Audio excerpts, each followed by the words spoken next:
Hello everyone, today I'm going to walk you through the FTIR measurement of the mixture of HCl and DCl vapors. So the instrument we're going to use today is called Spectrum 2 spectrometer. So I'm going to show the inside of this spectrometer. This spectrometer consists of three parts.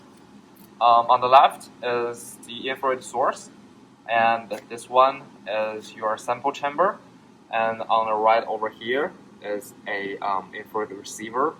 So if you take a look at this this chamber right now, it is empty, and we purge it with nitrogen already. So it should be full of nitrogen right now. So we're gonna need to first put in an empty chamber in the spectrometer to take a background spectrum, and then we can put some sample in there, so we can take our actual measurement.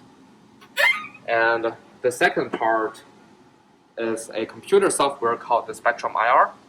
Alright, so when we open this software, the first thing we're going to need to do is we need to go through some parameters. So here is to set up the experiment name. We don't really need to change any of those. And here is the autosave options. So we will turn both of the save after each experiment and export on, so that we don't lose any data, especially the export, because we need to use the CSV file to process the data afterwards. So we're gonna make sure that we have the CSV file stored.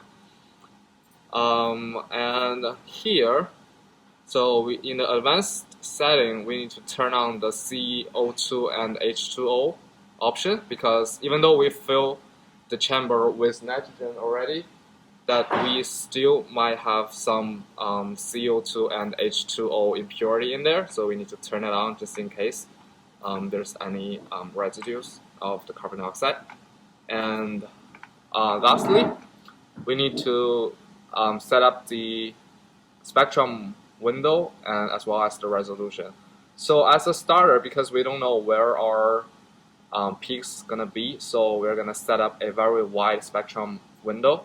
So let's try start from 4000 and end up 400, so it gives you 3600 of the spectrum window. And also we can use a rough resolution just to save some time. Okay, so now we have set everything up, so we can start to collect the background. So just click the background here, so you can see that it's saying scanning background.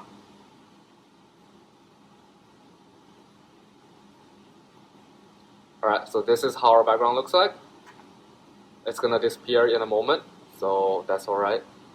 Okay, so now the next step will be we can fill up the chamber with our sample and then take a rough scan of our sample. So now we got our background. The next step will be adding some samples into the chamber and take a rough scan of our samples. So first we open the door, take the empty chamber out, and we're gonna fill a 35% weight DCl in a D2O solution. Using a micropipette, we're gonna just fill a few drops of the samples in.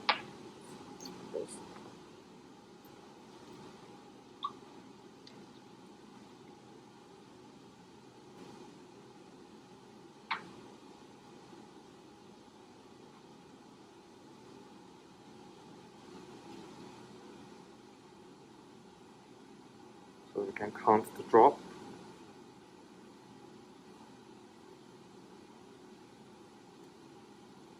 So here we got 9 drops in there. And you need to seal this chamber with this cap. Because of the HCl is highly volatile, so it'll evaporate into vapors and fill the chamber very easily. So here we need to make sure that our chamber is at the same height as the infrared beam, so that the infrared can go through the chamber, irradiate the sample, and then received by the receiver on the right. Okay, so now we can close the door here.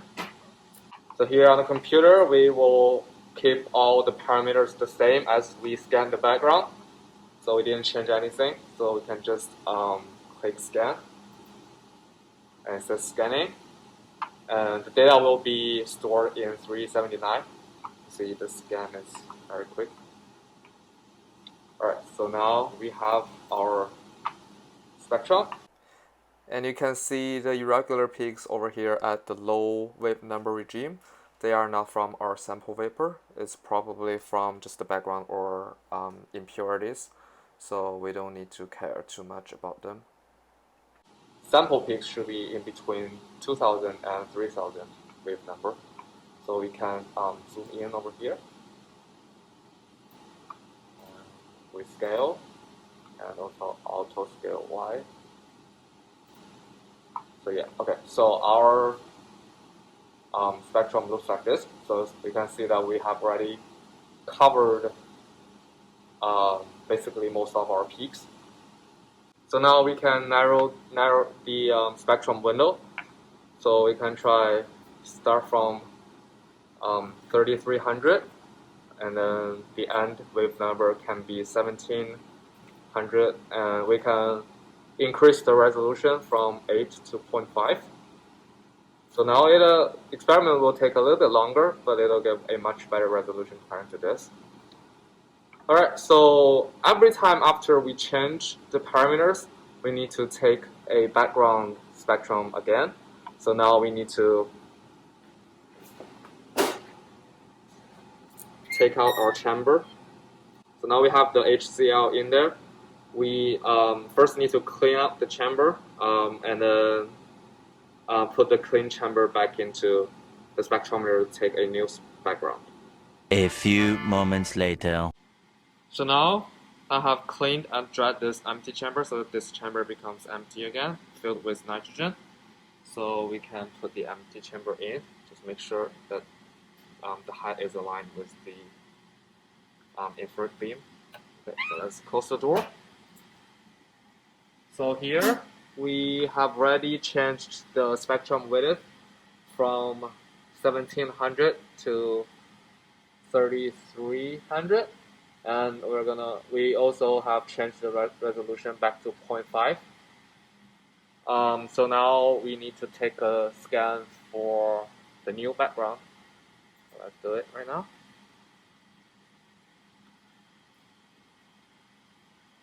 So you may have noticed that this time the spectrum takes much longer to appear on the screen. That is because we have a higher resolution, so it's actually taking more data points.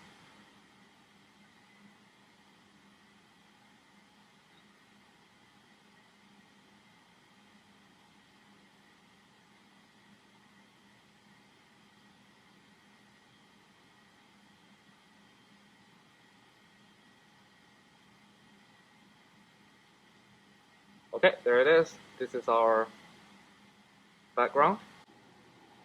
So now we take the empty chamber out and fill the chamber with a few drops of the DCl, as we did before.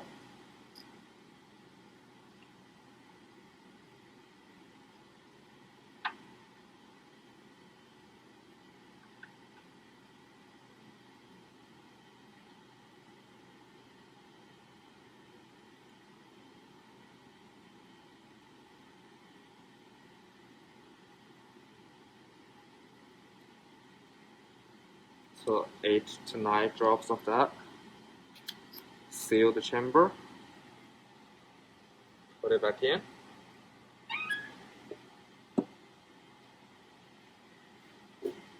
Alright, so now we have stored the background. Now we can take the actual scan. Just click scan. Make sure that all the parameters are the same.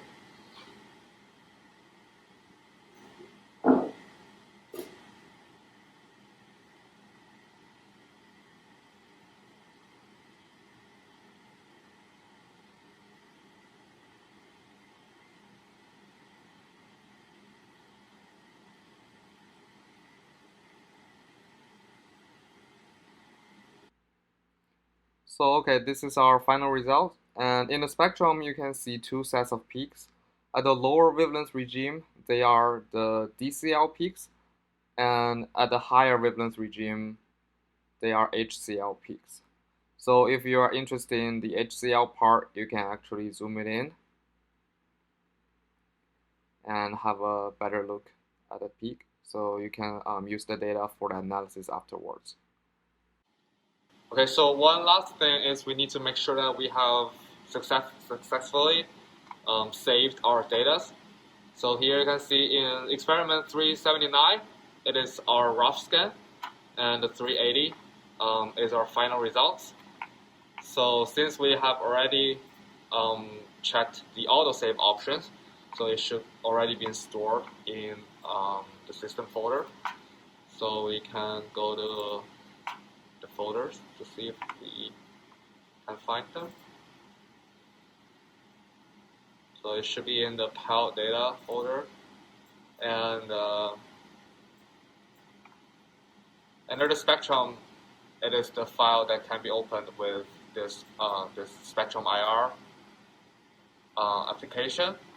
But for you guys, we have exported the data into CSV file again, so you can open it in Excel and plot the data yourself and do the analysis, just in case you don't have the Spectrum IR application.